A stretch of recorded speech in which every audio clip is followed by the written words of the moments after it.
Okay, so for those of you who do not know me, although I know many of you do, I am Trisha Teague. I am the CEO of the TREP School, and tonight's session is going to be What's Next, the Illinois Cannabis License Update. Our presenter tonight is attorney S.L. Owens, and I will use this also as an opportunity to say S.L. Owens is now officially with the TREP School. So as of this week, um, she is officially now a TREP School employee, which means that there will be even more programming and more support being provided. Lots of things that we want to do and have dreamt of doing together now we are able to do because we are working together and not separately. So exciting time for us, but also great for you all, for us to be able to collaborate in a much closer relationship, to be able to bring the best possible support that we can both bring to this initiative, because we are both in this for the right reasons, which is we just want to see people succeed. And you know, we're two of the few who have no skin in this game other than your success.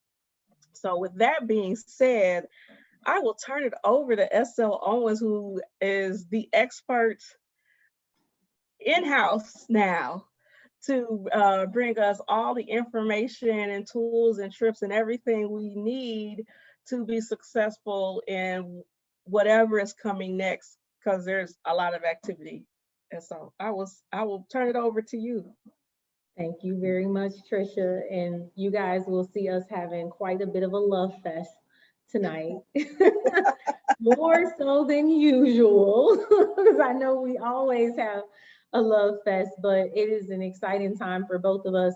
We are extremely excited to be in-house at the same company together, because we'll be able to do so much more for being on the front lines. We have so much in common, you know, and so this is going to be great. So let's go ahead and get started here. So as usual, if you are accustomed to the format that I usually run these trainings, usually start with a brief introduction, and we kind of started that, but we'll finish that off. Then I'm going to move into a short law lecture. So I'll do part 1 on the Illinois Department of Financial and Professional Regulation, and I'll do part 2 on the Illinois Department of Agriculture. And the reason why I'm separating these is because the updates are very different for both agencies.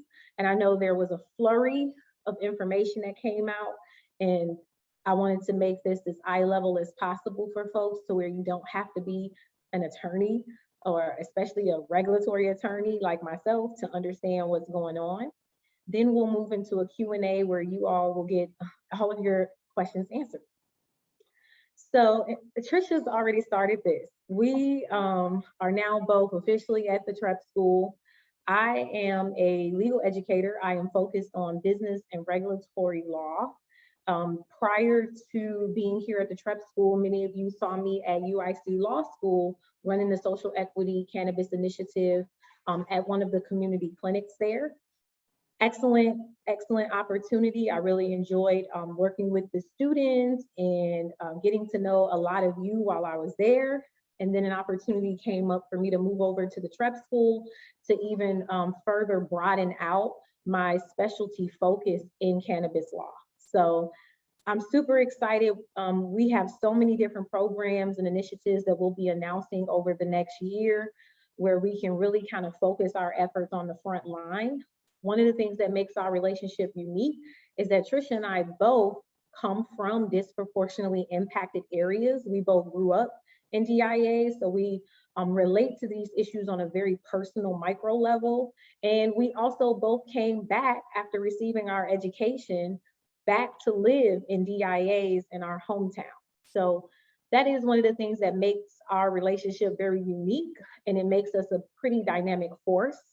And I know everyone on here knows Trisha, the business consultant, CEO extraordinaire, at the Trep School, advising and coaching and mentoring entrepreneurs.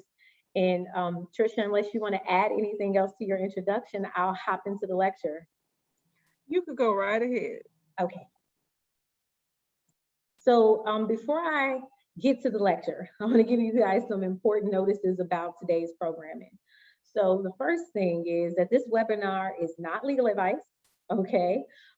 This is a legal education to help you all self-advocate and to self-represent and navigate through Illinois' very complicated and complex cannabis rules, laws, and processes. If you are seeking legal advice, please retain an attorney because this is not an attorney-client relationship that we're establishing here on the webinar. The next thing is that the content of the webinar reflects the law in this time, right now, in real time. So after today, as you all know, changes can happen. Changes happen rapidly in cannabis law due to legislation, due to court processes. It's an evolving area, so just proceed with caution when you refer back to these materials at a later date. So let's start with the Illinois Department of Financial and Professional Regulation. So just as a reminder for folks who are very new to the process, because I know we're going to have some new people and we're going to have some very seasoned, we could probably even call you veterans in the process here. So for the new folks, the IDFPR, they are the agency that's managing the current adult use dispensary application process. Let's do a recap on timeline, because I think even for veterans, that could be helpful context for tonight's webinar. So in October 2019, the IDFPR started accepting adult use dispensary applications.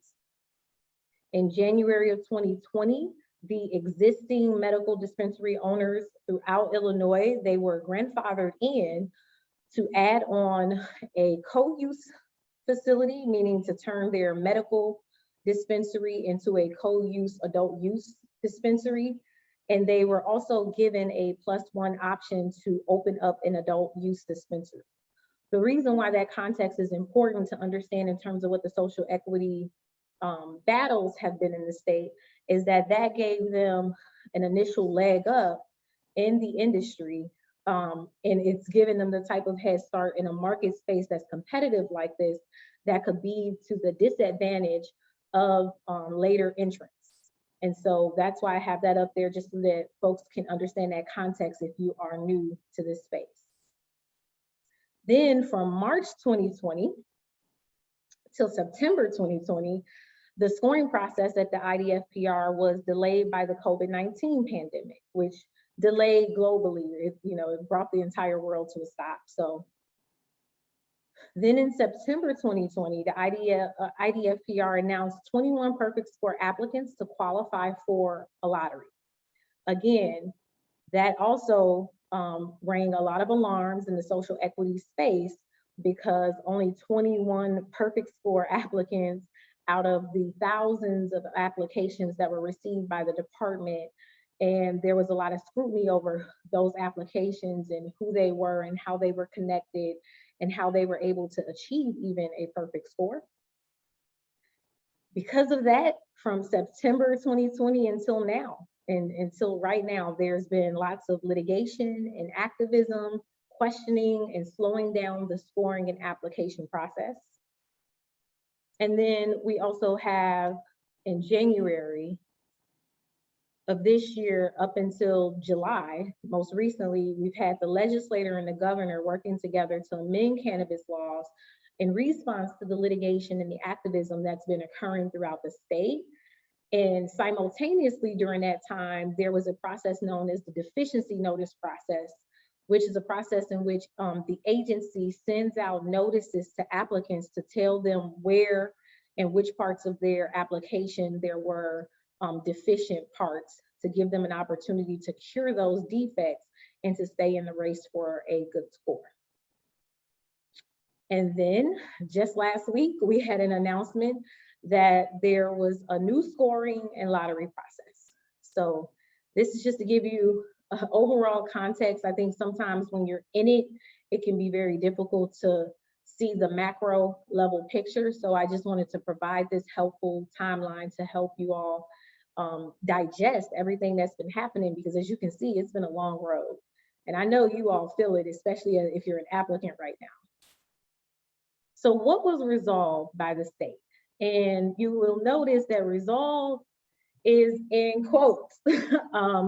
Yes, that is me being a lawyer.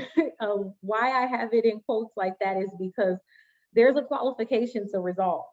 Resolved here means this is what the state is trying to resolve, but it does not mean that it's an absolute answer, because these things are still happening in court, which we will discuss a little bit tonight. So these were the resolutions that the state came up with, but they are not necessarily final, in the sense that there are plenty other external factors that could affect the process, even though these are the solutions that the state have come up with. So the first one being that the agency now has the capacity to increase access to the lotteries for non-perfect score applicants. So a great deal of the litigation so far has been about this idea of top scoring. And what does that mean? Does that mean perfect? Does that mean you have to have a 100% score to do well? And if that is the case, are the different categories of scoring legal? And by that, I mean, veteran points is an example. Is it legal for the state to give points for being a veteran? That's just to give you an example if you're new to this space. So in order to move away from that perfect score methodology, the state came up with some alternative lottery systems that do not require perfect scores. So the first one is you could be a qualifying applicant and qualify if you scored at least 85% of the points out of the 252. So that's 213 points, using the original definition of social equity applicant before the law was amended this summer. So to cut that short for everyone that's not a lawyer, in this category, you qualify under all of the original criteria, which includes the controversial clause that allows folks to qualify as a social equity applicant if they hire folks living in a DIA as an employer. So that employer route, that still is a part of this first lottery, okay? Then the second lottery that the state came up with is the social equity justice involved lottery. And what this one means is it's the same thing as the first one, meaning you don't need a perfect score, you just need an 85%. However, this one is different in the sense that it limits the original social equity applicant criteria. And specifically, it removes that employer clause, which is what the new amended law does. So here, the focus is really on applicants who themselves or their family members have expungible records and or live in a DIA presently, or has for 5 of the last 10 years. And so the thought here, the public policy thought here is really zeroing in on increasing access to the market for folks who were directly impacted by the war on drugs. And then lastly, there's a third lottery, which is the original lottery that caused all of the uproar. And that is a lottery that is back to the perfect score, those applicants that scored 100% of the 252 points, and that encompasses the original 21 applicants.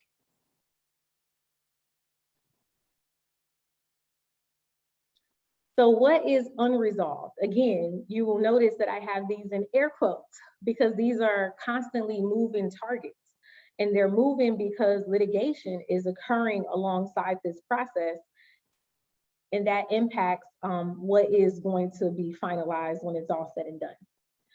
So first, one thing that's unresolved And before I go there, let's be clear, at the IDFPR, scoring is finished. So dispensary applications are done being scored. Everyone should be able to get access to their score if you apply through the licenses at the IDFPR. All right. So the IDFPR, they have to create a new application for a social justice involved medical lottery. This is a entirely newly created category of applicants under the amended law this summer. And it is again to focus on those applicants who have been directly impacted by the war on drugs, which under the statutes, that's being defined as folks who have themselves or their family members have been impacted by the mass incarceration, mass arrest, and the disproportionate criminalization of folks who live in disproportionately impacted areas for an established period of time. The public policy here, though, is to right the wrong of those original medical dispensary owners who received a head start with access to a co-use plus one adult use location for their dispensaries, because they've had such a head start and no one else has had access to the medical dispensary licenses. So that is part of the thought here.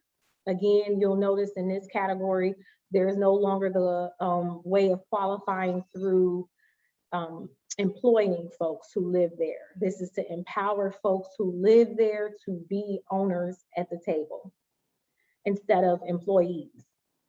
And then what will happen here is 5 applicants will be able to qualify for a medical location, a co-use location, plus one adult use location.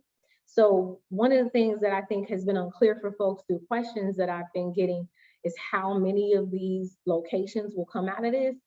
Right now, the way it's set up, 15, but it'll be 5 applicants who each qualify for 3 types of licenses: a medical location, a co-use location, which means medical and adult use in one location, and plus a 1 adult use location, to kind of align them with the type of privileges the, as you could call it, good old boys receive by being grandfathered into the industry.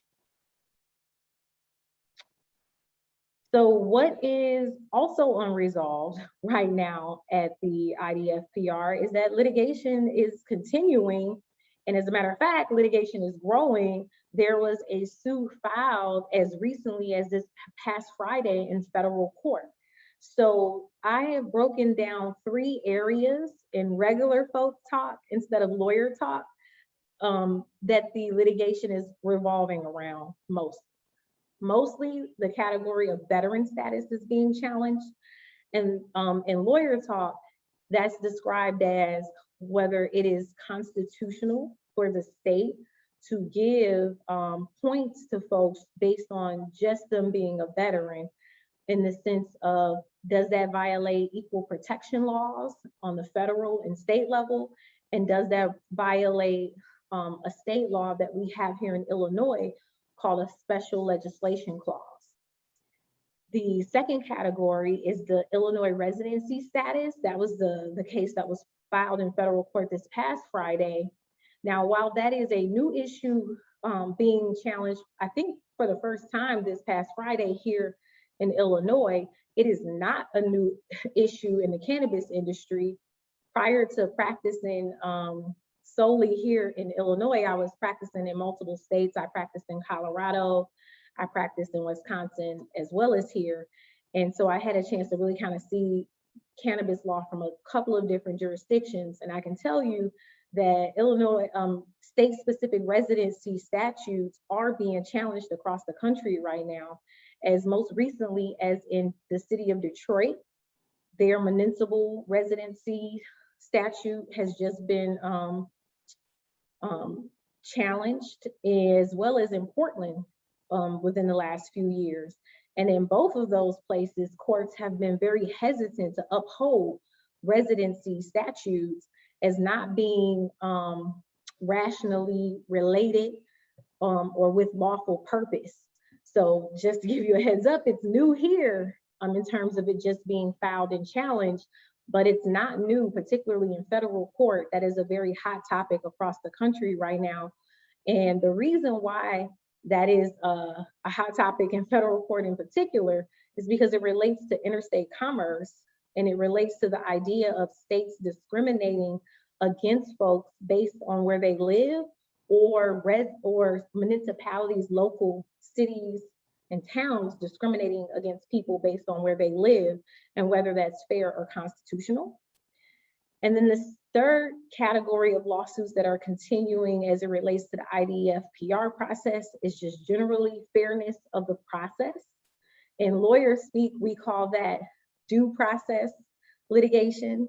So litigation that has to do with whether an agency or government process is being implemented in a fair way, a just way, a way that is reasonable, consistent.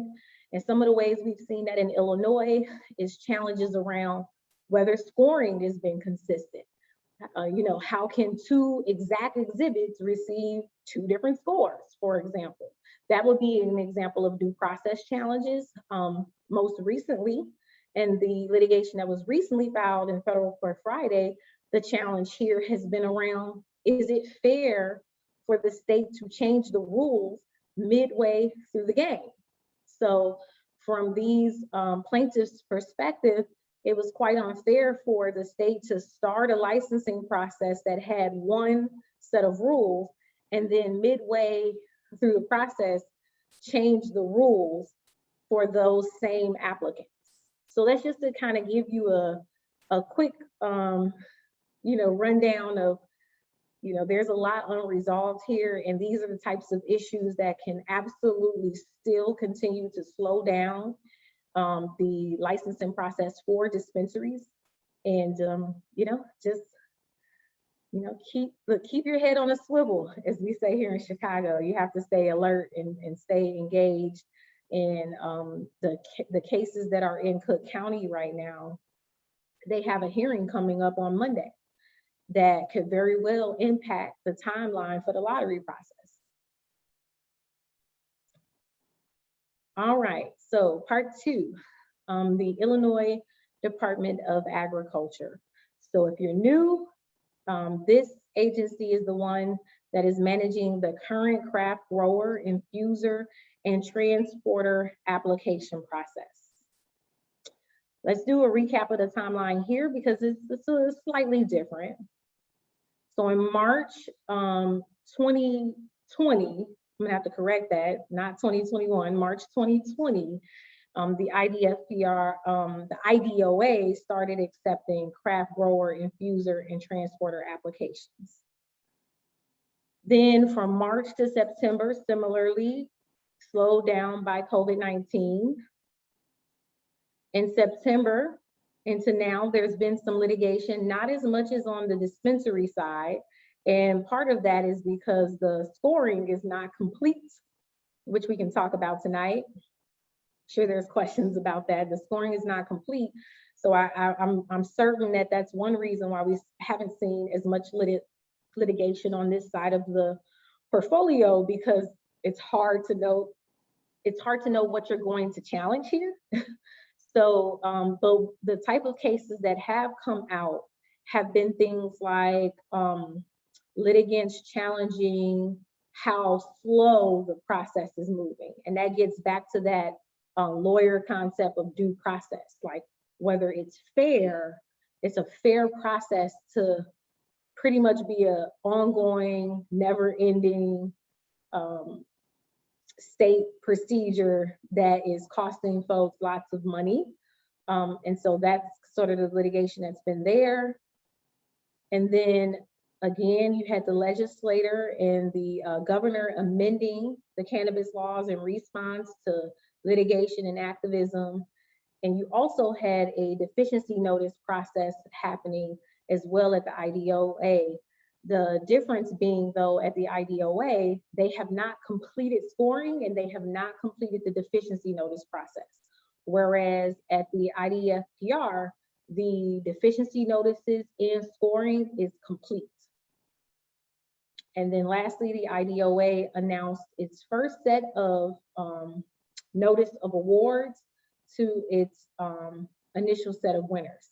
So what is resolved with quotes over at the IDOA? So one, the IDOA has increased the number of available licenses through December 2021.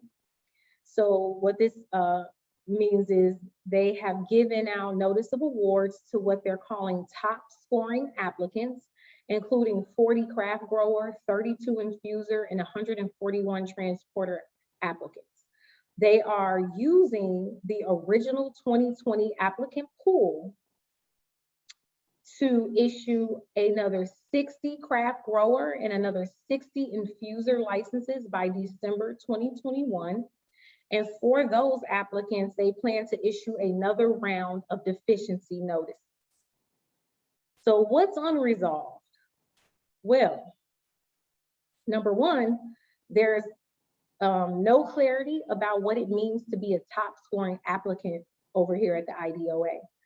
So right now, we don't know, does top scoring mean that you had a perfect score? And it's safe to say, as long as that's ambiguous, that makes litigation kind of just something that's lurking, because the same type of challenges are likely to happen.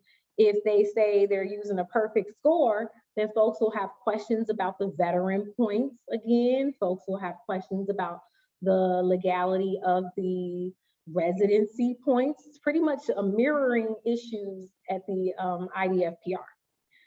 The other thing that's occurring is that the timeline is not set for the deficiency notices and notices of awards for the remaining applicant pool through December 2021. So, you know, it's just unclear when though that will happen. All we know right now is it's going to happen. It's all supposed to happen by December 2021. The scoring eligibility standard for the remaining applicant pool is unclear. So what that means is we don't know if for this first set of winners, if top scoring meant that they had a 100% perfect score.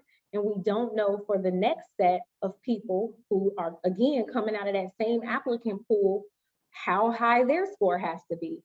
Are they going to potentially be perfect scorers or something less than perfect score? Like what is the cutoff going to be? There's a lot of confusion there right now. It's unresolved. The possibility of legal challenges in court continue to persist for this process for all of these reasons that I just discussed. So that kind of gives you a good idea on a kind of brief summary of what's going on here. So I didn't want to spend too much time, you know, lecturing. I wanted to kind of give you just a nice brief legal overview, and then we can go ahead and move into Q&A. Trisha, I'm going to take a quick break, and then I'll come back to get Q&A started. Sounds good. And I will just chat with you guys a little bit while SL is taking a little break. So I wanted to let you know just a few things. Number one, because I've fielded some questions, so while we're all here together, we will be providing support for people for at least the next year. So we have always had planned post-licensing support. And so I realize that there are people in various stages of the process, and some people may have heard that they got their scores, and then there's some people who haven't heard anything yet. And so wherever you are in that process, we will be able to provide support.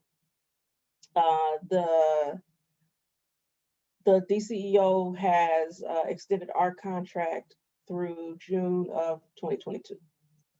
So there will be workshops, there will be support with the loan application process. That was one of the things that they requested from us. There will be workshops on a variety of areas. Hiring, we've actually planned a contract with another firm who does hiring in the cannabis space, specifically in Illinois, to be able to help provide support on that, whether it be vendor training or dispensary agent training, or a variety of number of other things.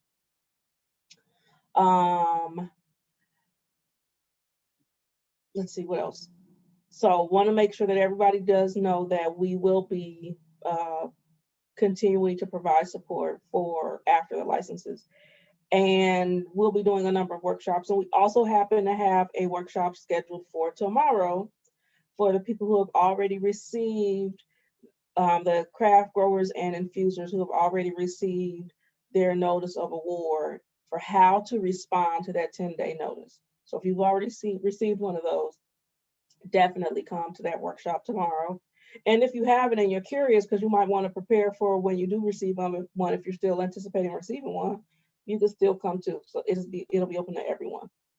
And so let me also say this before we go ahead and start opening the Q&A. If you have any questions, please feel free to type them in the Q&A box.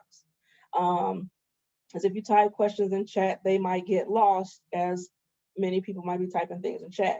We have the ability to clear the Q&A and make sure that questions don't get lost. So I want you to make sure you type those there. So with that being said, Estelle, are you ready for questions?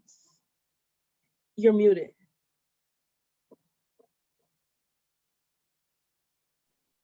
Okay. I am. I'm ready. All right.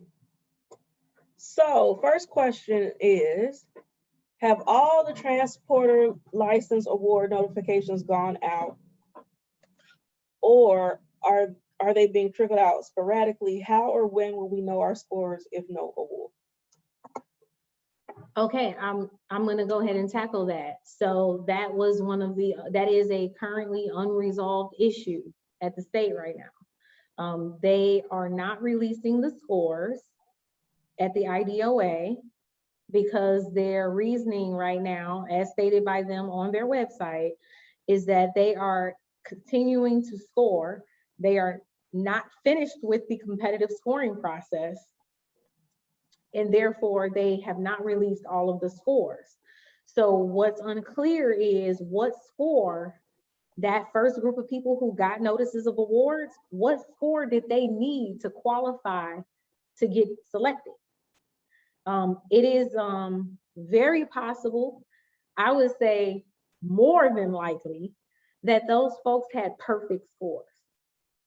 If I was a gambler, which I'm not, because I'm a Capricorn and a lawyer, so that makes me doubly conservative. But if I was someone who was into risk, I would put my money on that, though that first group of people from the IDOA likely had perfect scores, meaning they had veteran points. And that is the first group of people who they are issuing awards to, is my guess.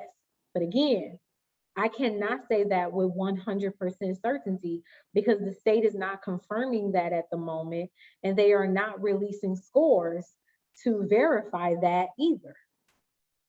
So unfortunately, a lot of my answers to you tonight, which is helpful, is telling you clearly what is unresolved, and that's unresolved. And as far as knowing when you're going to get your score, you won't probably know until maybe one of two things happen. One, until there's a legal challenge in court around this process that they're doing right now. So if a litigant brings a court case saying, this doesn't seem fair that they're not releasing scores, or it doesn't seem fair that they're not telling us what the eligibility criteria is in the middle of the game, in the middle of the procedure, and the court forces them to release that information. Or if that doesn't happen, we are just going to be waiting and seeing when they release that information down the line. And my guess is that the agency would prefer not to release that information right now, because every time they release information on scoring, it leads to so much more litigation. But that would be my guess, is that you won't find out unless A, litigation occurs to make it happen, which is how everything else here has happened. Or if it happens after they finish issuing the total sum of licenses that they planned on issuing this year, which is not going to finish until December.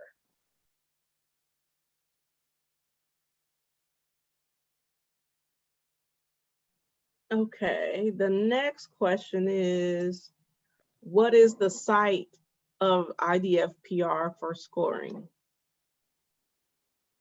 Do you understand that question, Trisha? I'm thinking that maybe somebody thinks that there's like a list of scores or something somewhere. Oh, and they haven't released it yet. But unlike the IDOA, I do think that they have a plan to release that information, because the scoring is complete. Okay. And I would imagine that somebody probably has already put in a FOIA request asking for those scores too. And that could be another way in which them not releasing it gets stricken down by a court, that process. So it might end up just being a simple FOIA court case rather than a full-blown, case getting into every single issue of the process. It might be that single issue FOIA. Which again, just for your knowledge as non-attorneys, FOIA cases are always very attractive to attorneys because they can come with fees and things like that. Next question.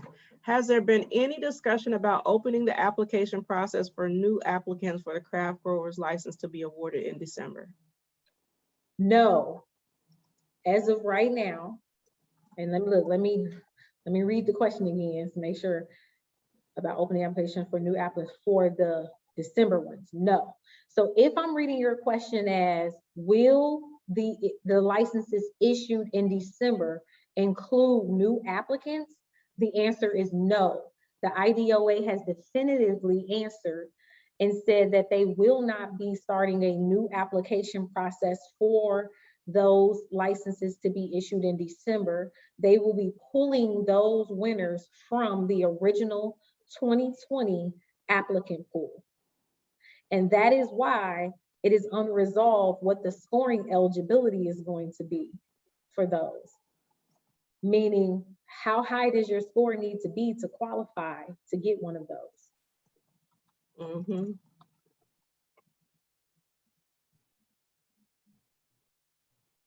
Next question, which is related to the last question. What if you didn't get a chance to apply yet? If you didn't get a chance to apply yet, you are not going to get a chance until both of these agencies open up new application cycles. And the chances of that happening before 2022, again, I'm not a gambler. But if I were, I would say unlikely, very, very unlikely. And that is because there's just too many outstanding issues with the current batch of applicants. And the state is already very much at capacity with these processes. So to start a whole new process is just unlikely. However, I did put together an FAQ and a toolkit for tonight. And in that FAQ, I give some suggestions on things you can do now if you are someone looking to get into applying later when the new application round comes, including getting connected to some of the social equity networks throughout the state, beginning to get yourself educated on the industry like you are tonight, because the sooner you get in and the sooner you start getting an education, especially a legal and business education and financial education around this industry, beginning to think about how to set up your team and get your team educated. So I definitely recommend taking a look at that FAQ that Trisha is going to make sure to share with everyone so that you can know what's going on. Okay. Next question. Can an applicant qualify for more than one lottery? Yes. I'm going to broadly answer this question right now, just with the broad strokes, but there are some nuances that I'm not going to necessarily get into the weeds with. But the broad stroke answer for these 3 lotteries that I talked about in the beginning is that the perfect score applicants, certainly who have 100%, qualify for that 85% lottery, because they qualify because the social equity applicant definition is the original definition, meaning you could get in through being an employer. And so they qualify for the first lottery and they qualify for the second lottery, definite. The question is, how many of them qualify for that second lottery? So they qualify for the first and the third, but if they are not getting their status through actually living in a DIA or being subjected to the mass criminalization of folks who live in DIAs, then they won't qualify for the second lottery. Okay. The next question is, what is the correct social equity fee for transport, 5,000 or 10,000? I don't have that off the top of my head right now. It's also not clear to me, are you talking about application fee or license fee too? Oh yeah, That doesn't say. To me, that looks like application fee, but I'm not clear. Right. So, Mr. Gutierrez, if you want to clarify your question, please do. Yes, clarify your question. Tell us, do you mean applicant or do you mean the conditional license fee? I also encourage you to come to the IDOA workshop that we're doing tomorrow, particularly if you're just interested in an IDOA generally. Even though we're going to be doing craft grow and infuser, I think just understanding what's happening at the IDOA in general, regardless of what license type at the IDOA that you're interested in, will be worth coming to. Mm-hmm.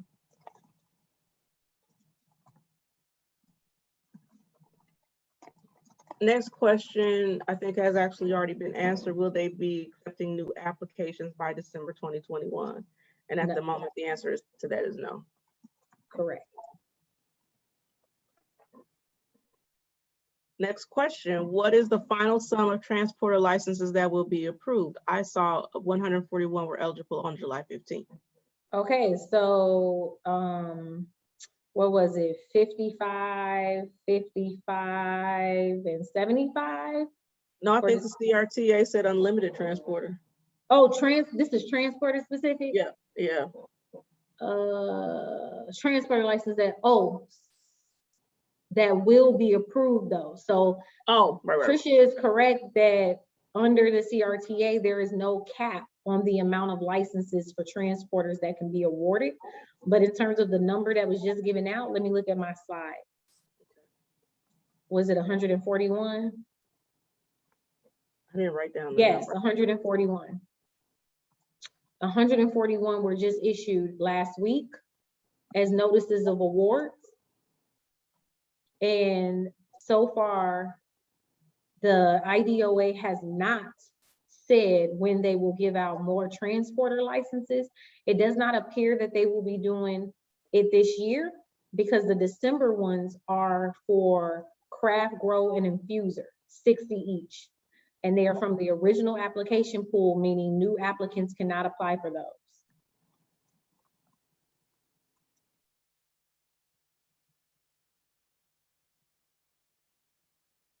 Okay.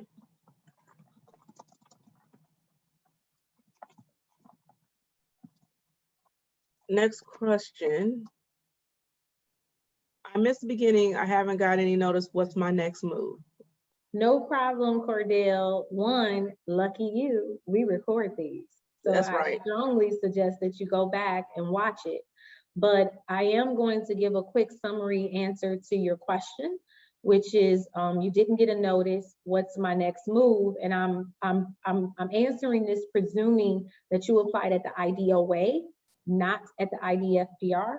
That you're talking about the notice of awards that just came out of the IDOA for transporters, craft growers, and infusers.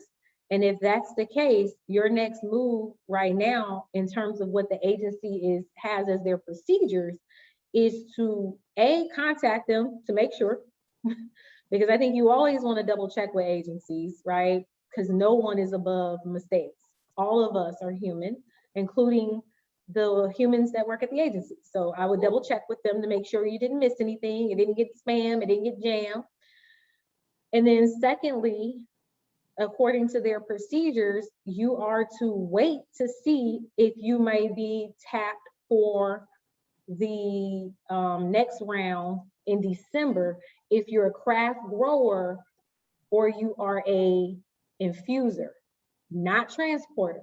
Again, the IDOA is not including additional transporter licenses as of right now to be issued out by December.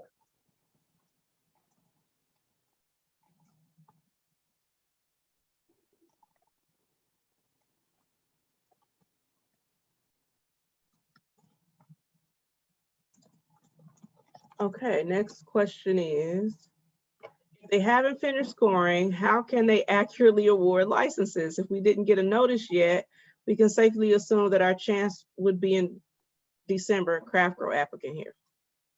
Okay, Jason, so again, I know this isn't what folks want to hear, but this is the truth.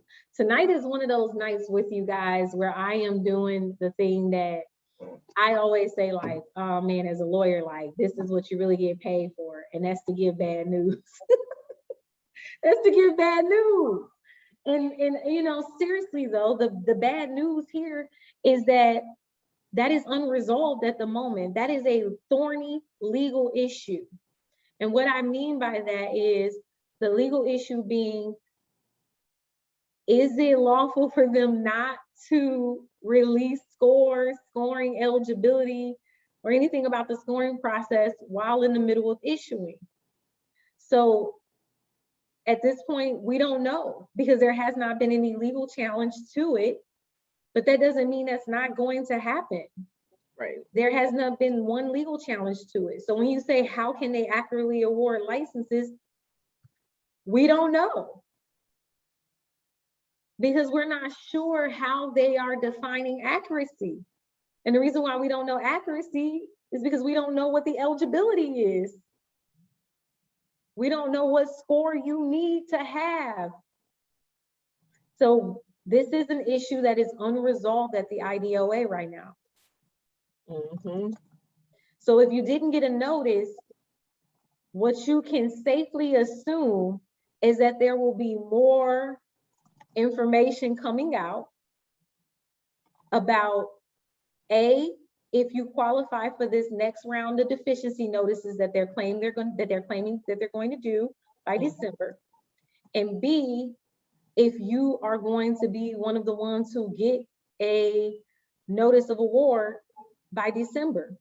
But what you don't know is what score you need to be eligible for that, because they are not saying. And on top of that, they're also still issuing deficiency notices. Exactly. It's like, it seems to me almost as if, and I'm not saying this is factual, this is an assumption, that they issued deficiency notices to people who might have been in the running for this round of issuance. And then they're going to issue more deficiency notices for people who might be in the running for the future round of issuance. Like, that's a possibility. It does seem like that. And that's back to what I was saying earlier, that, you know, I want to be careful about doing too much guessing here, because this is high stakes stuff for y'all. So I don't want my guessing to either A, get your hopes up, or either B, deflate you, because you have no factual or legal bases right now to think either way.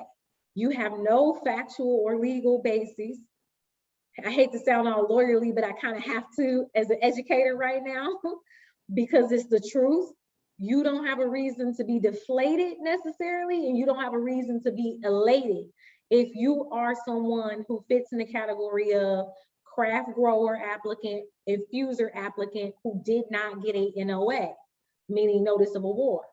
Because as of right now, there is no eligibility criteria being released So there's nothing for you to be connecting to around whether you gonna qualify for this next round. But that also doesn't mean that you're not. It also doesn't mean that you are.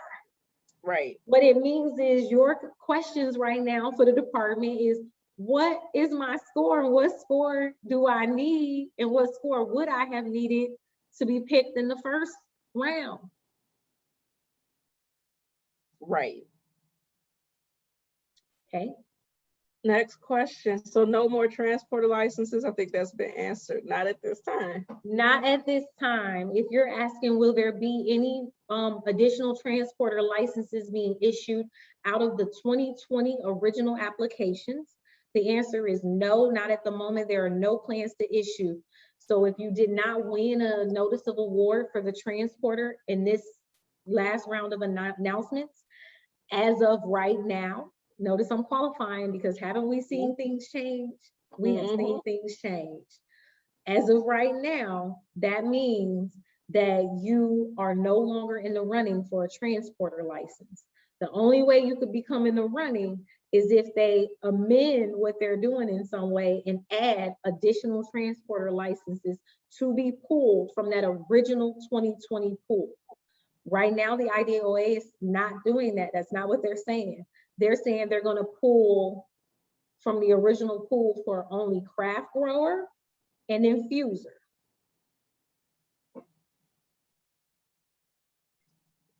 For transporter, who holds the burden of cargo insurance? I'm sorry, let me see this. I can't get into that right now. Okay. It's too specific, but we can save it for, you know, answering later down the line. And that's just because it's so outside of the scope of what we're doing tonight. But I do recommend this person comes to our webinars moving forward that have to do with the IDOA. And we will do some transporter specific ones. So let me say this, we are triaging here, all right?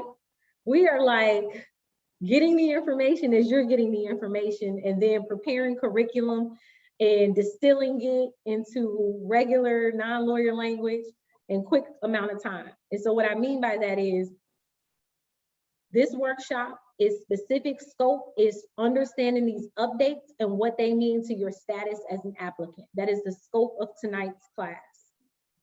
Tomorrow's class, the scope is narrower and it's just about if you got an NOA and you are a infuser or craft grower, that NOA comes with a 10-day deadline. If you got an NOA and you are a transporter, your deadline is not until February. So we are not prioritizing transporter curriculum right now because you have until February, unlike the people who only have 10 days. The people who have 10 days. So right now, this big old brain of mine, look, it's been squarely focused on two things this week. And that is one, making sure that I can give you guys as much clarity as possible about what was resolved and what's unresolved in these updates. And number two, making sure I can help those 10-day notice people tomorrow take advantage of their 10-day notice. And that is enough regulation for a sister in 1 week. I promise you. And let me add this because SL, and this has been the case with every round of deficiency notices and everything that we've done ever since the application period closed and ever since we've joined forces and started doing things together. And honestly, I should also say thank you to whomever the person was who sent me the legal question that made me email SL in the first place, because that's what started this. But basically what happens is something happens with the department. We don't get a heads up. We realize that something has happened because you guys contact us, and then we hurry up and try to get information so that then we can hurry up and try to prepare something. And so sometimes, and some of you are on here right now where it's like, oh, I got an NOA, or oh, I got a deficiency notice. And one of the things that we do is ask you, well, can you send it to me? And it's because we haven't actually seen them yet. So in a short period of time, remember, this all happened on Thursday morning. And I will say, to the department's credit, we did get notice that something was coming. There was nothing definitive that we were told. So we just knew something was coming. But that's no different than everybody else knowing that something is coming. We all know that. Right. And instead of us hearing it this time, instead of us hearing it from you, one of you guys, our program manager at DCEO did send us the email as soon as it happened. We did hear from the state this time and not from applicants. But we did not actually even get to see the emails that you got or any notifications that you guys got or anything like that until yesterday. Right, we're not seeing them. Yep. So that's to help y'all understand. Yeah, so that helps you understand like where we are. We plan this stuff. We know, and when I say we, it's really SL. We know that we're going to do something for you. We know we need to do it as quickly as possible. And SL just jumps in and does all the research and pulls together as much information she can to give you everything in this quick turnaround while, you have that. As it relates to this particular workshop, because this one isn't necessarily tied to the 10-day turnaround, there was just a whole lot of information that came out. Let's sift through it all and pull out all of the things that people need to know so that you do know what to do next, because it was all very, very confusing because it was just so much. Okay, so I just wanted to add that. No, so people can have a context to why I'm going to stick within the scope here, because that's the scope of what I've researched and prepared for. And I'm not one of those people who some subject matter experts are okay with just guessing and stuff. I don't do that. Everything I tell you, I research it before I get on here and tell you I do deep regulatory research before I get on here. And so I'm not going to be able to answer things that are outside of the scope of tonight because I didn't prepare for it. And I would say, to the extent that you are interested in continuing to learn and continuing to follow the curriculum that we do over here, make sure you're on our listserv and make sure you're watching out for the webinars we announce. But over the next several months, we're going to be prioritizing workshops in order of who has deadlines. So the reason why we're starting with the 10-day craft grow and infusers tomorrow is because they have the shortest deadline. They're under 10 days right now. That started last Thursday. The next group of folks who will have deadlines are the transporters, and their deadline is not until February. So we'll do a transporter specific webinar, but not before we do the craft grow and infuser 10-day folks tomorrow. And we'll also end up doing something on the loan program soon. And that may even happen before the transporter, just because there's so much more time with the transporter. And one of the things everyone needs to know right now, including these craft grow folks, is how to get financing. And they're under such short timelines. Right. So it just understand sort of the order of things is based on the state's processes and who goes, first in terms of having deadlines that they need help from us in meeting. Absolutely. Okay, so next question is, what is a transporting organization license fee for July 16, 2022? We're not there yet. That's asking about a application process that has not started yet. So that's, I would say, when it's time, when that application process opens up, that's when we'll be there. But I imagine that could change if the law changes again. Right. That's why I don't want to set, because the law could be amended again and that could change. So we don't have that answer yet.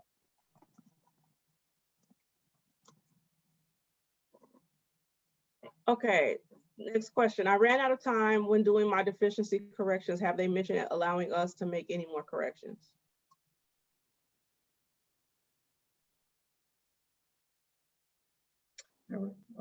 Have they mentioned? I'm not sure which agency. If you're talking about IDFPR, then no, they are not doing any more deficiency notices at IDFPR as it stands right now. If you are talking about the IDOA, the answer is they are doing more deficiency notices, but only for craft grow and only for infuser, not for transporter as it stands. And typically they are deficiencies for new things that you never received a deficiency notice for.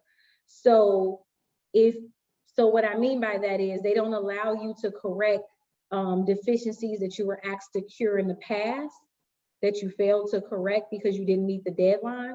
They ask you to cure new things that they never asked you to cure. So chances of you getting a deficiency notice to fix something that you did not fix when you had the opportunity is pretty non-existent, unlikely.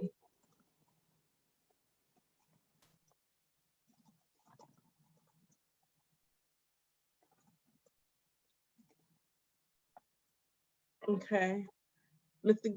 Gutierrez clarified his question and asked about the license fee. If this is about the transporter license fee, I would say wait until we do the transporter webinar. And we will be able to give you very specific information. I want you guys to keep in mind that the CRTA alone is over 600 pages.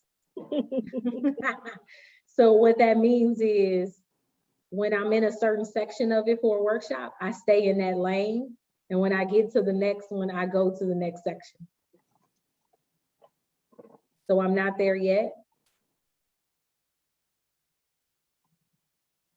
Okay. When and where is the IDOA function tomorrow? Good question. All right, so I'm gonna, and I have that page open, so I'm gonna both put this in the answer to that question and put it in the chat. And I'm gonna add to that. Trisha, can I add to that? Yes, absolutely. The scope for tomorrow is craft and infuser. Craft and infuser, not transporter. However, if you were asking me how to become best educated in this industry, I would tell you to come to as much as possible as it gets closer and closer to the subject matter that you want to be in. So if you know that you want to get a transporter license at some point, I would still come tomorrow just to understand how they're doing things at the IDOA. Because it's information that will be helpful to you. And because you're going to be on a webinar with folks who are going to be your industry peers, even if they're different license categories. Okay. Okay. I think this is more of a statement than a question, but I'm going to read it. Okay. Your group is the closest to a legitimate social equity group. The rest will sell their organization, quote, endorsement to the highest bidder with sole self-serving interest. No social equity organization questioned why the 500,000 expunged cannabis-only citizens receive no educational, job training, or workforce development funding for cannabis or any industry in the bill they supported and JB signed. Okay, it's not a question. Yep. So I appreciate you sharing the information. One thing I will say though about this commenting back is that it's probably really hard to know what every social equity activist organization is doing because, for example, Trisha and I, we do a lot of things behind the scenes that are not necessarily reported in the paper, not necessarily, but we are definitely on the front lines doing a lot of social equity work that you guys never, ever, ever, ever, ever, ever, ever hear about. So just right. And so I have to imagine there are plenty other organizations just like that, right, Trisha, where Absolutely. We don't know they're unsung heroes. When they do the documentary about the war on drugs and social equity in Illinois, we're gonna all be on there like, you didn't know this unsung hero was doing this one thing. And it went on to say, no social equity group questioned or insisted that the Social Equity Inclusion Fund be extended. It expired April 1st, 21. No social equity inclusion funding means no real social equity inclusion. I don't know that. Here's the thing: when it comes to dates, and those types of things, dates can be changed in the same way that the application deadline got changed in the middle of COVID. I was actually in the middle of a webinar, literally in the middle of a session, talking about the application deadline. It was like the second week of March. And it was like, oh, by the way, it just got extended another month. And we were 7 days from the deadline. Dates can be changed, things can be changed, especially things that are written into law. I wouldn't necessarily say, this is an assumption on my part, I wouldn't necessarily say that there's not going to be more funding. I know that because we've been asked to provide support for cannabis loan applications. Yeah, and Trisha, I'm not certain, and I hear this vernacular a lot, but I'm not certain what folks mean when they say social equity inclusion fund, just because that's not a statutory language. I believe that they may be talking about the Cannabis Business Development Fund, which is the fund that funds, for example, technical assistance with for social equity applicants, like what Trisha and I are providing right now. Okay. It's the fund that provides assistance for social equity loans.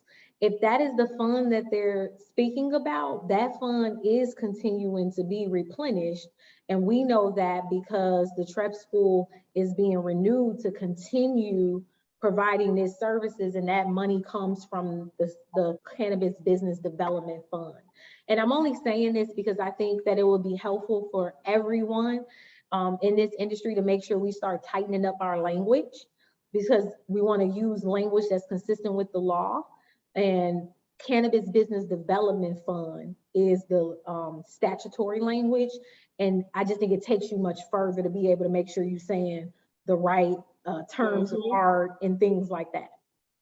Absolutely, because I didn't think that that's what this was about. I thought this was about the Cannabis Loan Fund, which is something completely different. Yeah. And definitely also, I don't think that expired on April 1st anyway, but at any rate, that's a whole other thing. Yeah. So yeah. Okay.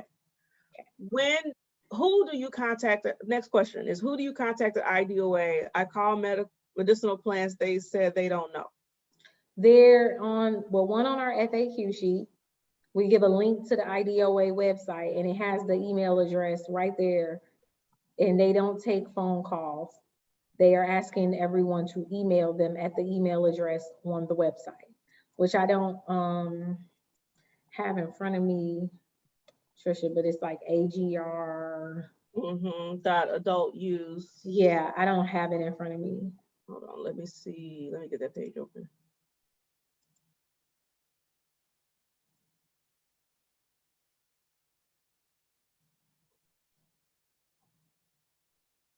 Yeah, agr.adultuse.illinois.gov. I'll copy and paste that in a second. Okay, cool.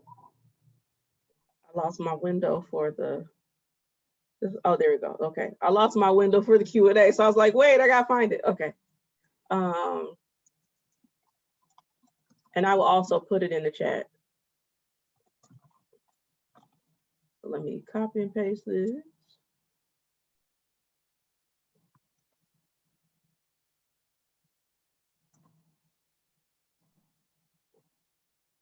And then put it in the chat.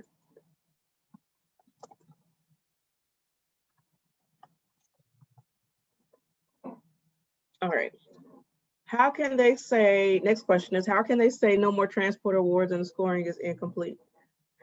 Again, this is an answer that I gave previously, but I'm going to repeat because I get how this is a sticky issue and a confusing issue. So feel free to ask it as many times. Right. But the answer is, it's unclear whether they can continue to do that. It's a thorny legal issue that has yet to be resolved, meaning it might be challenged by attorneys. Yep. Quite honest, all of this might be challenged by attorneys. Next question, what if you were a top scorer transporter and didn't receive a notice letter, what to do? Again, here, I'm not sure how you would know what your score is because they're not disclosing at the moment at the IDOA what a top score is. The So, deficiency notice round, though, would but have. if you did, right, but if you did your deficiency notice, you would have had some insight to what your score would be. At minimum, it's whatever you knew you had at that round. right, but I think that's an untrustworthy score because you submitted if you submitted a response, then your score could have changed. Right. So that's why I wouldn't rely on that score at all. I would want to know what my current score is after having completed deficiency notices. That's true.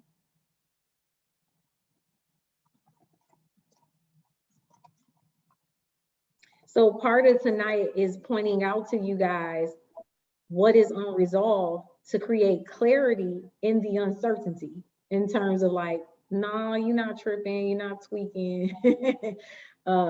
It's confusing, it's still ambiguous, it's still unclear, and there's much to still be resolved.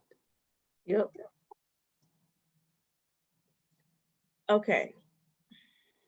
Next question. Actually, this reminds me, I'm scrolling through questions that, okay, I do have a question that I thought of as you were going through the presentation, but I'll ask it at the end. Okay. It seems like it wouldn't be a lottery in December because this first 40 wasn't a lottery. Seems like it would just be the next 60 highest scores. I don't believe I ever indicated that it would be a lottery. The lottery is only for dispensaries. Right. So far, the lottery process has been limited to the dispensary process at the IDFPR. The IDOA is not engaging or discussing any type of lottery process. And they're not saying what the eligibility is to get selected for a notice of an award as of last Thursday. And they're not saying right now what the scoring eligibility or cutoff score is or requirement score is for the next folks to be selected for December for craft growing infuser. They're only saying for transporter that we've given out all the transporter licenses. At least as of right now, they're saying the 140 something they gave is what they're giving, and they're not giving any more out this year as of right now. Next question. Oh, this is a good one. Is there a list of support services that the Trep School can provide transport notice of award recipients? Do they mean, what do you think they mean? Probably just like, what can we do for them? Like, is there a list of things that we're going to be providing? Yes, when we do the webinar for transporters, but lucky for you transporters, you're not under a 10-day deadline like the craft grower and infusers. So hold tight and wait for us to contact you to let you know when we're going to do that webinar and give you all of the support that you need. Yeah. So, and let me say this. If you are looking for something specific in your assistance, like you like, oh, I need help with this, I need help with that, let us know. I can say that there's some stuff that we have written in our proposal to DCEO on specific topics, and we could probably SL. Yeah, I'm happy to have folks. I'm happy to survey folks on what kind of programming they want to see. I'm happy to have folks email our general, cannabis email address, and taking some of that information to create programming and curriculum around it. Absolutely. And so, yeah, so we have some stuff in a proposal. It is currently in the process of being approved by DCEO. Like, they asked us for it, we sent it to them, they're like, okay, yeah, let's go through the official process, and we haven't finished the official process. So it's hard for us to even announce, like, these are all the things that we said we're gonna do, because until we get a contract, we really can't say we're gonna do anything except for what we're doing right now. Right. And mostly though, I just want to keep really a point now, like, we shouldn't even spend a lot of time on transporters tonight or this week period, because they're not under the gun. they're just not compared to the other categories who are really under some strict deadlines right now. And I'm going to say, if you have specific things that you're looking for and say, hey, can you help me with this? You can always email us at cannabis@the Mm-hmm. and we will respond to those messages there.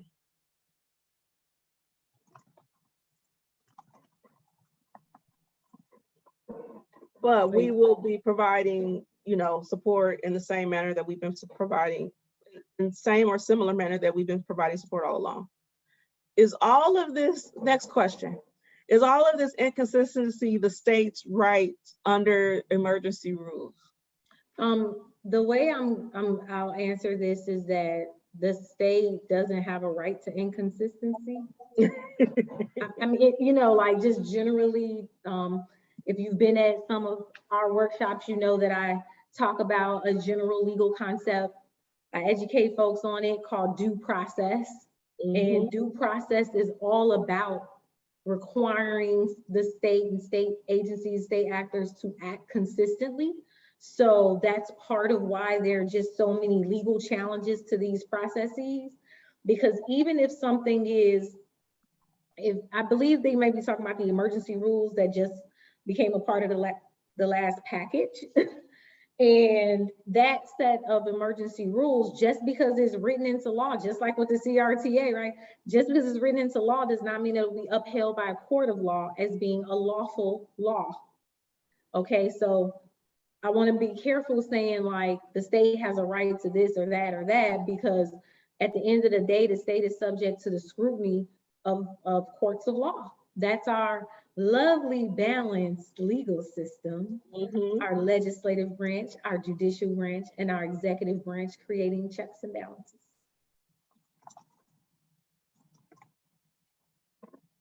Okay, next question. Should transporters be elated or deflated? Because you're scaring me, SL. Okay, I'm sorry. I'm not trying to, but if you know me, I'm gonna keep it all the way trill with you as much as I can, as much as I know, because I like to do that, But what I'll say about transporters is I wouldn't get deflated just yet, because we don't know what the scoring eligibility was. Like we don't have enough insight into the process to understand what the challenges might be. There might be challenges to this stuff. And so that's why I'm saying be careful getting too deflated right now, period, because just because the state has announced something doesn't mean that's the final end all or be all. Case in point, look at where we are with the dispensaries, because they came out with this list, and as if that was it over a year ago, and then, well, not over, but almost a year ago. And here we are where there's like going to be all these additional dispensaries. We went from 75 to 185. So. And they insisted, the state was insisting for, weeks that was it. There's nothing they could do. The hands were tied, and here we are. So that's why I think I would be cautious to feel like I know something definitively right now. Right.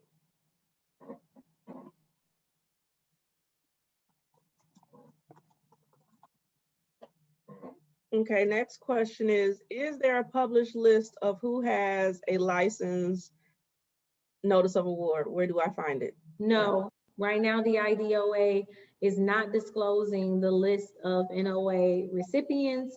Based on what they are saying on their website, is that they are still undergoing the scoring and selection process, and that those lists will not become available until that part is complete, which right now appears to be them saying that they will not be telling us the list until they finish with all the way through the December part of the process. Again, doesn't mean that they're not going to be challenged on this. All right, this is something that somebody might lawyer up and challenge. Mm-hmm. Next question is, what email address did the awards come from? I would say email the IDOA to find out what email it came from. At the email address that I think Trisha provided. Mm-hmm.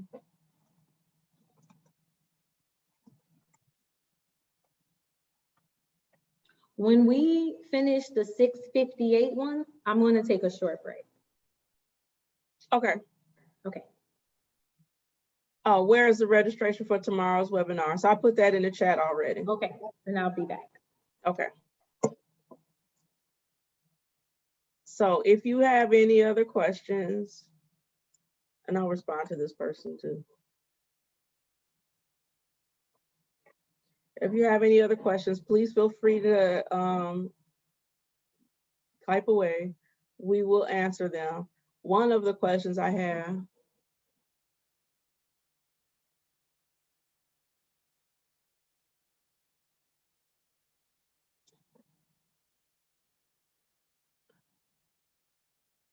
I'm scrolling through the questions just to see how many we have left and how many are just comments. So Maggie, you're welcome. So we'll just miss that. Some of these I will leave, even though I know they're not questions, because I just want to be able to address them. Tomorrow's webinar is at, so I will go through and answer some of these other ones while SL is taking a break. Tomorrow's webinar is at 6, same time as today.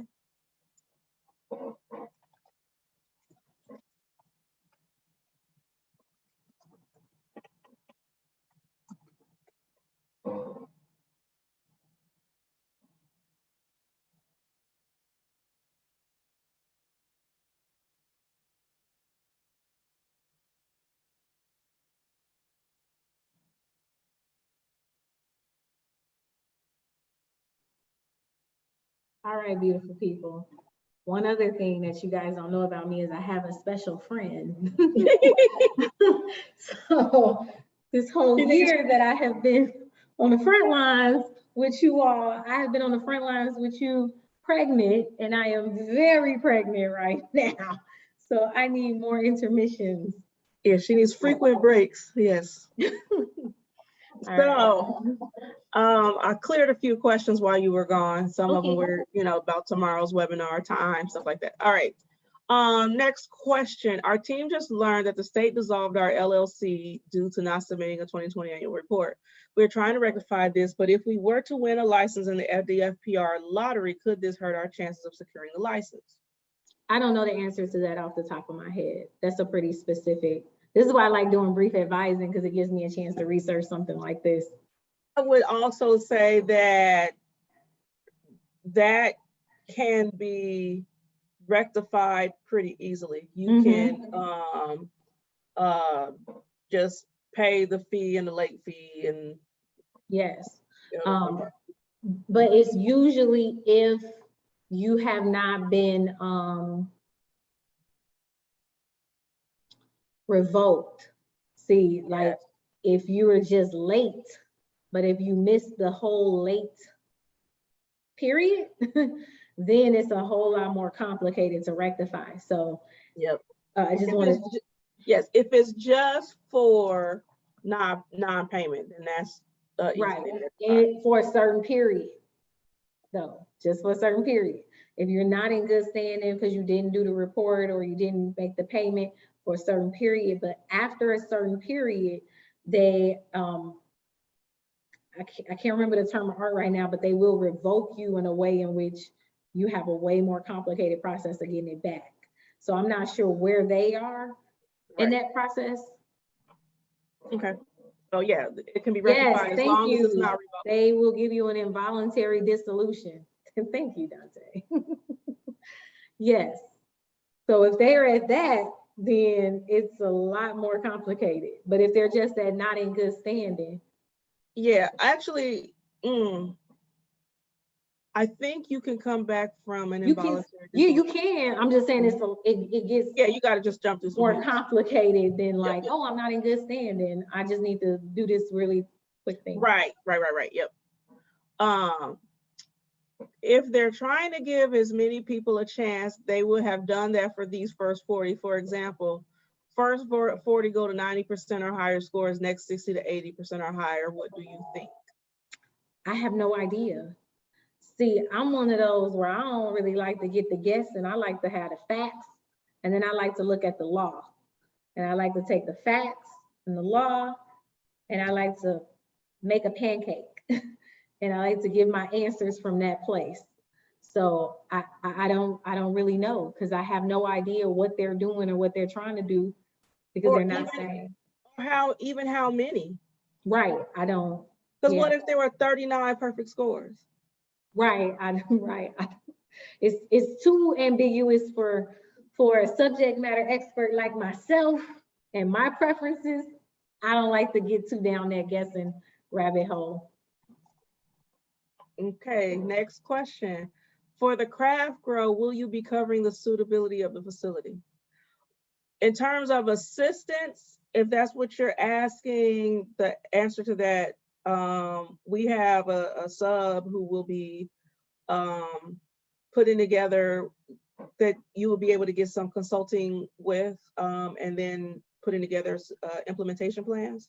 So it would cover all of that. It would cover everything, like to be able to go to facility, to have everything set up. So Yeah. when you would be able to meet with, for those of you who have been with us for a very long time, all the way back to February of 2020, we still have a relationship with Higher Yields Consulting, and Higher Yields Consulting is the organization that we have contracted with to be able to work directly with craft growers, especially.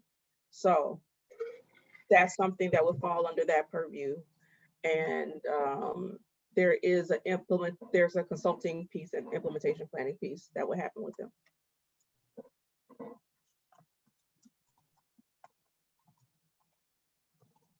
So the short answer is yes. Yeah. We plan on providing lots of more support and announcing programs and all type of new things.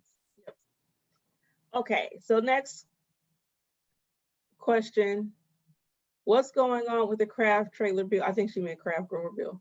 Could a bill get passed? She mean the trailer bill. Oh, That's what's what the they trailer? call Oh, a trailer. Oh, bill following. Gotcha. legislation. Okay. Could a bill get passed that would impact the 60 new licenses coming in December? Sure, right? Like, I mean, I'm answering literally here. Could a bill get passed? Absolutely, anything could happen. They could do a special session and amend things. And the answer right now is I have no idea what's going on with any trailer bills, and none of us will truly, fully know until they go back into session.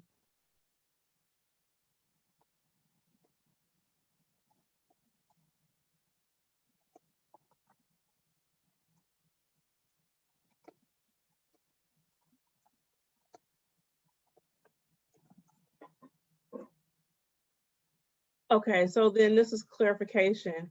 This is a separate fund that is referenced in the early license award process area of the bill.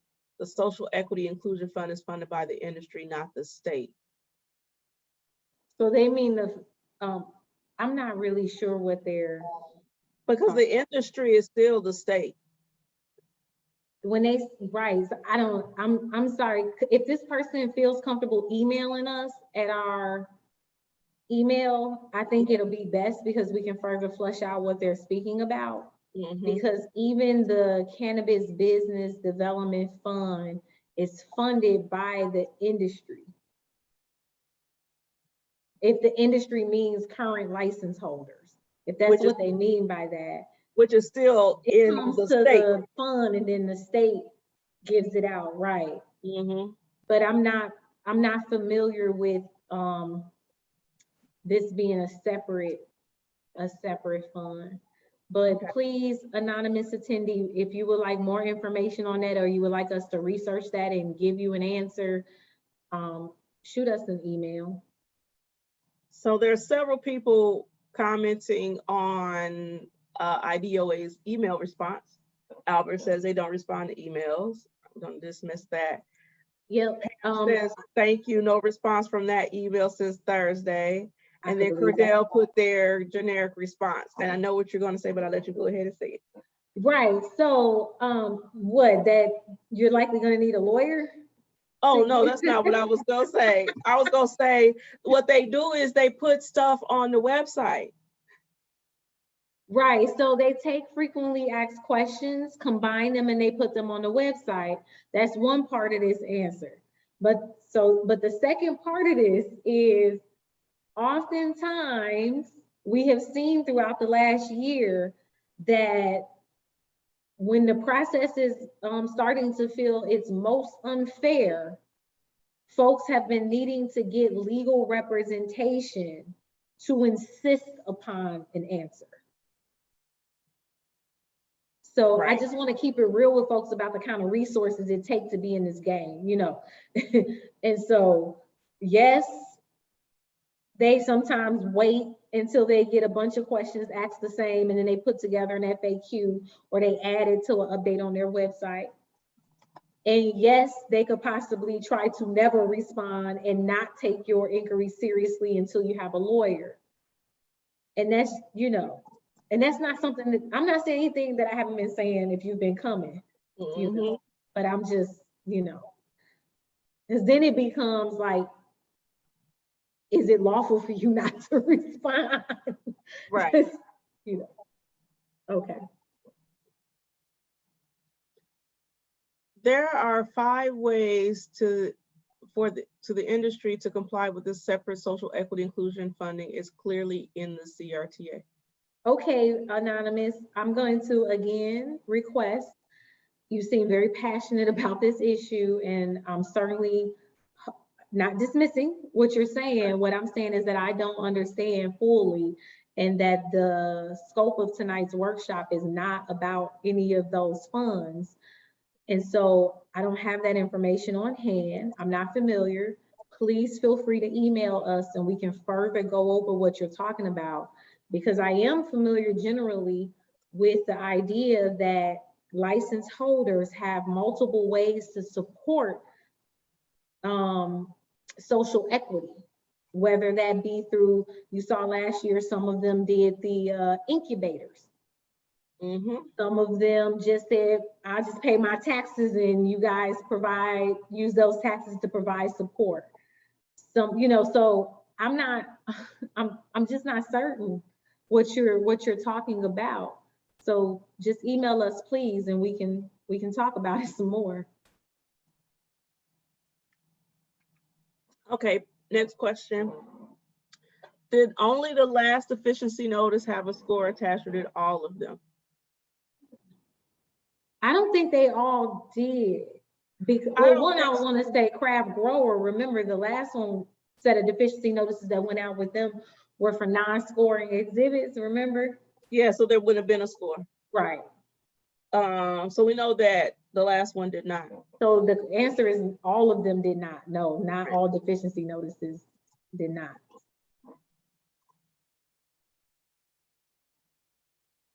Is there a list of attorneys you would recommend to help assist with receiving scores or dealing with inconsistencies?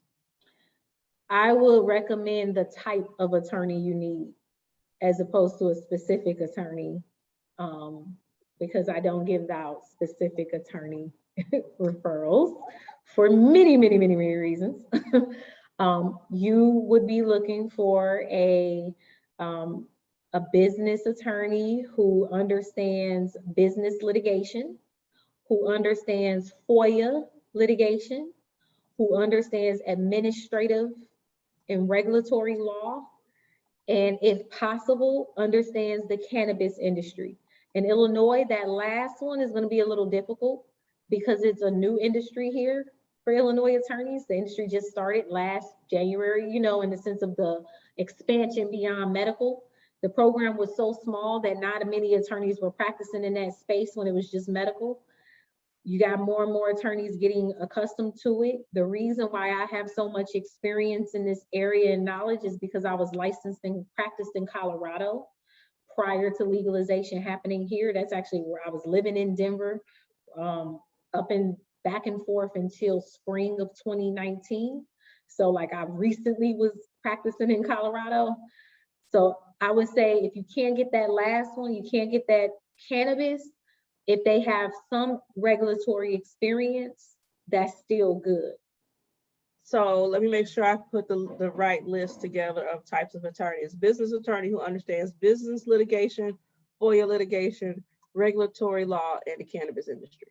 Yes, with the cannabis being an asterisk, because it's not that many of those in Illinois. So like, for example, I'm one of the few that's gonna have that, but I do this type of work. I don't take private representation clients. And that's actually a good thing, because if I was doing that, then my expertise that's rare in this market would only be limited to a few people who could afford a private attorney. Whereas now I'm accessible to everyone with that with the background that I have. Yep. And all right. a good place, I'm sorry, one more thing, 2 more things actually. Please check with the ARDC. And all you got to do is ARDC attorney search in Google to make sure that these attorneys are attorneys. I cannot tell you, out of all the states I practice in, 3 I've practiced in. My hometown, man, the fraud. Yo, it's real. It's not even just in lawyers, it's fraud real estate brokers, fraud is rampant here, including in people pretending to be attorneys. Please check with the ARDC that your attorney is licensed and actually an attorney, and that they're in good standing.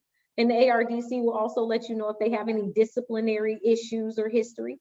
So if you went to the ARDC right now, you could throw my name in and you'll see me listed in there, right?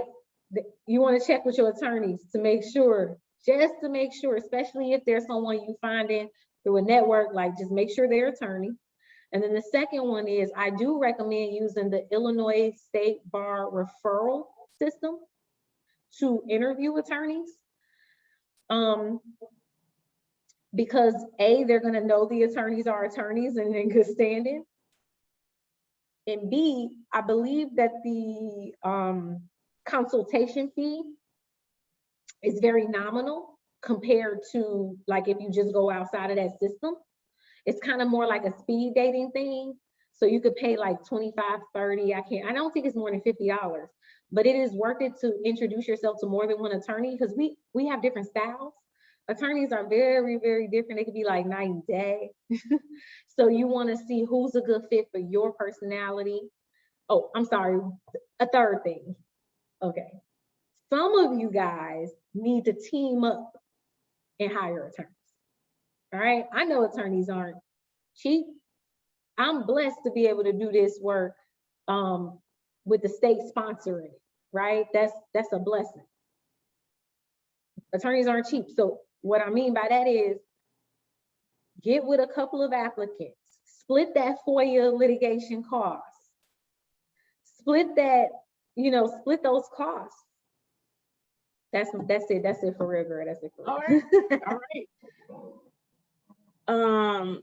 Oh, I'll actually add to that and say, and then also I know that some of the groups might be bringing suits. So if you want to become, it's possible. I don't know like how they're going about doing it. So I know that they have brought previous suits. So if you are a member of those groups, go back to them and ask them what they're planning to do. Maybe you might be a party that way. And then it's a larger group and so less per individual, or as part of your membership or whatever. Sure. Next comment. I love y'all. Yep, you're right about the dispensaries. Thank you for the love, Pam. Thank you. I love a good love fest. Frank said great. I don't even remember what we were talking about that you said great too, but we'll take it. License and stuff. I kind of remember that. Okay. You've taken breaks. I haven't taken any breaks. I know. Hey, no smoke. I'm not hating. I know. No. And I have a snack and everything. I know you do. And then look, you gotta take care of our baby. So anywho, next question. I saw that the state is giving out more money to help license holders. Can we apply now before we get started? It is probably unlikely that you would be doing the loan process without a conditional license? Because I'm almost sure you're talking about the lending process.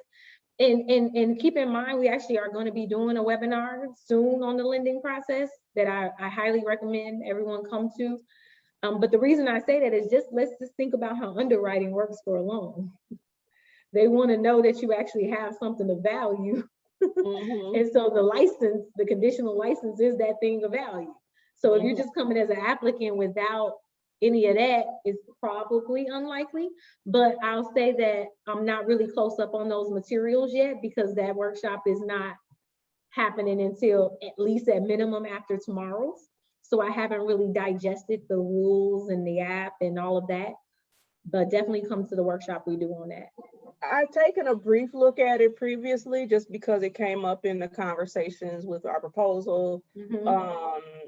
And I know it is a meaty process similar to the license application process, but I would also say the good news is then that also would mean that a lot of what you would need, you already have because you completed your license application. I know it's going to be very involved. Yep, it is going to be very involved. And I should have been typing instead of talking.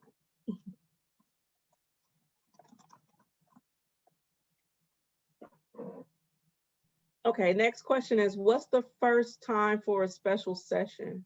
I think they mean when is the next special session, and I don't think it's been calendared on the legislative calendar yet.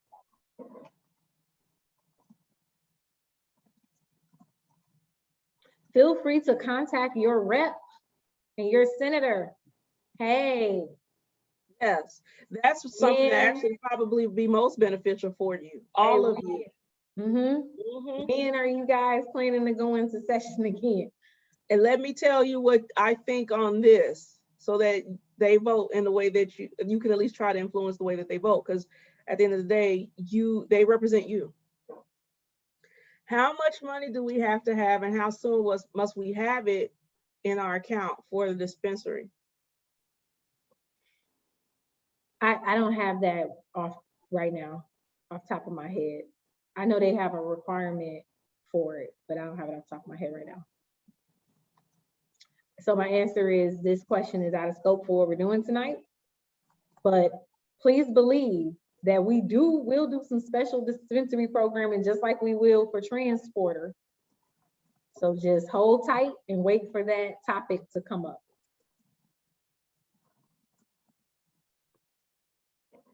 If I had a photogenic memory, man, y'all, how much law I look at all day, every day. Okay, next question. Nobody asked my question. Next question is, what groups? I don't. Pam, we don't know. Ask, type a clarifying question, because girls been a long night and a long day. We don't know. I can't even remember what I ate for dinner. Okay. Next question. Tired of lawsuits and delaying new license awards? Oh, while the white boys get richer. Biggest concern is that the new awardees will sell to the white boys and we won't have any people of color owners in 3 to 5 years. Again, when I get comments, I like to say thank you for contributing to the dialogue. Yep. I would say that in terms of the litigation piece, just in terms of me understanding how these processes all work together, I would say that we probably would not have had rescoring without the litigation. We probably would not have had such a fair version of the deficiency notice process. We probably wouldn't have numerous multiple lotteries going on. And the state probably would have stopped at the 21 tied applicants if it were not for litigation. So that judicial branch that, and yes, that's right, I'm caping for my brethren and sisterin in the judicial branch, my homies, in the sense that, you know, I know that lawyers can be exhausting with the work that we do in the judicial branch, but it's needed to balance the scales. Mm-hmm.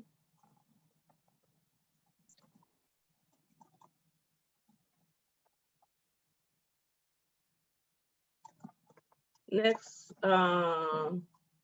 question. Are SBA loans off limits for cannabis businesses? The federal lending program in cannabis is unlawful federally at the moment, so yes.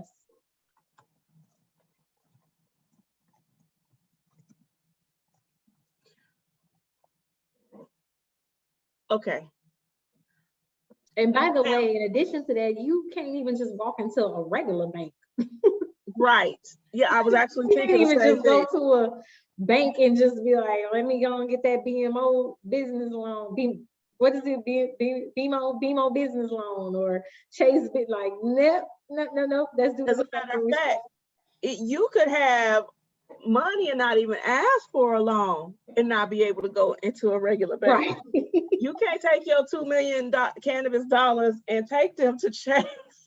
So, Right. yeah, so yeah, that's why they're not. starting those social equity loans, because there's so much disparity in access to financing in this industry. And so many barriers just in general. So, yeah. Okay, so Pam said, what groups for the lawsuits for applicants to group up for litigation? What groups can you put in the chat? Go ahead. I'm not sure.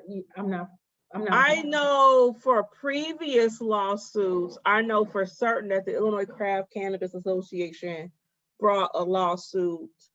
That specific lawsuit was to compel the state to release the craft and infusion and transporter scores.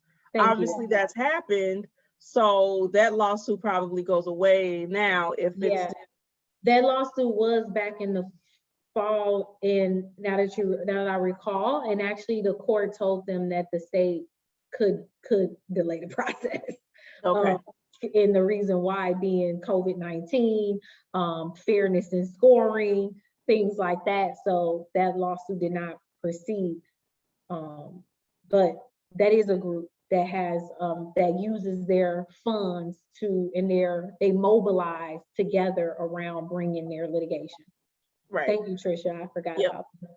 Yeah, I don't know of any other group that has brought lawsuits. That doesn't mean that there hasn't been any other groups. I just don't know of Yeah, any. they could not be identifying themselves as part of a collective. Yep. So that's the only group that I know of that had, and like I said, that lawsuit is the opposite of where we are right now, but that doesn't mean that they might not do something else. And those are all of the open questions. So I have a question because I noticed something as you were presenting. Yes. So you said that there were 40 craft licenses and 32 infusers. Yes, that's what they put on their notice.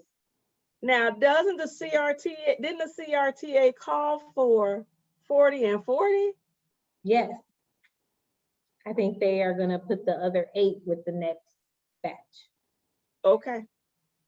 I know it's so much that I can speculate there, but I don't want to do that to people. I don't want to do that to people. Right. So I noticed that like 32 and not 40. Mm-hmm. So, I noticed it. Okay, I just wanted to be able to say that, which also could, never mind. That's don't do that to people because I already don't want to do that. I'll call you later. Don't do it. And that's honestly because I don't want to have folks. Tonight was to help point out where there is still a lack of clarity, a lack of resolution, as much as possible. So I don't want to add speculation that begins to create anxiety around, more anxiety than we all already have around the process. Because we're just guessing and putting proofs together. Right. So with that being said, we don't have any other questions, so I'll hang here for like 2 more minutes because you know how this goes. We always think that we're done, and then somebody types another question. Although I did bring up mine, which really wasn't a question. It was like 32 versus 40. I know the CRT. Last call to put your questions inside of the Q&A box. Thank you for the congratulations. This is my husband and I are having our first baby, and we're super, super excited. And we're having our 12th wedding anniversary in September. And this feels like the perfect wedding gift to each other. And we are just having a lovely, lovely, lovely, blessed pregnancy. And so much so that y'all didn't even know what was going on. Y'all don't even know. I've been out here with this baby bump all year. Oh, they said congratulations. So you are glowing. Yes, she is. Thank you. Thank you. Thank you. Thank you, guys. Please keep up with us. Keep up with our updates. Trisha and I have so much that we're going to be planning over the next 12 months. So that we can you guys have been giving us such awesome feedback over the last year, the kind of feedback that encouraged us to let our powers combine, like Wakanda. Yes. And y'all gotta bear with us, because here's the thing. SL started on Monday. We haven't had time to actually plan anything, because it was like, oh, let's hurry and plan a couple workshops. Let's do this. And then that's all we talk. That's it. Right. There's not been time for anything else. Right. So bear with us. We're gonna come with it, but we came with it by actually putting a workshop out in 4 days. Yes. Just imagine how much more cohesive the wraparound support is about to be at TREP.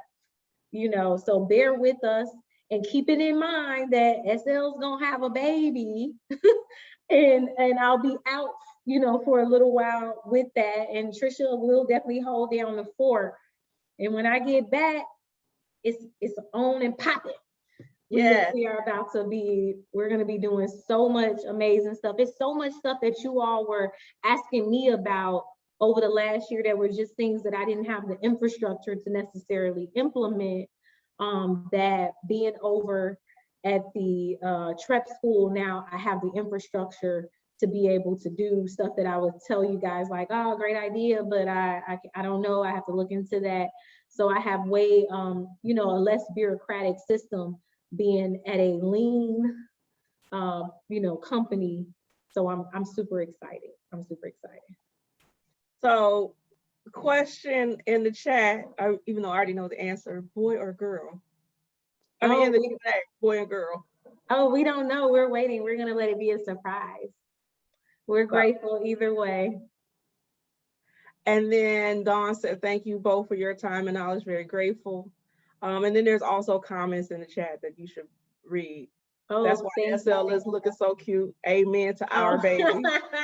Yeah, the baby been having me on one. My eyelashes all nice and long, my nails, my skin all clear. I feel great. Wendy said, this is the best news. Congrats. Now we have 2 brains working on our behalf. Thank you. We are excited. Definitely excited. We're so excited.